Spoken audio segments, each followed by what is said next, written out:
Hello guys, in this video I'm going to show you how to allow participants of your meeting to send chat messages to each other. But first I just want to mention, don't forget to subscribe to my channel, because at 10,000 subscribers I am going to show you my whole YouTube revenue statistics and growth strategy, how to make money online. Now let's jump into it.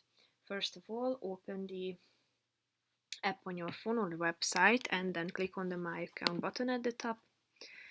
Tap on Settings in the left side column, tap on Meeting at the top, and then scroll down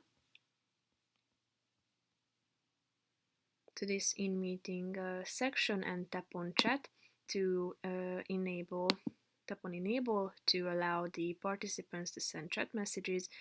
Here you can set everyone and anyone directly, so who can chat with whom.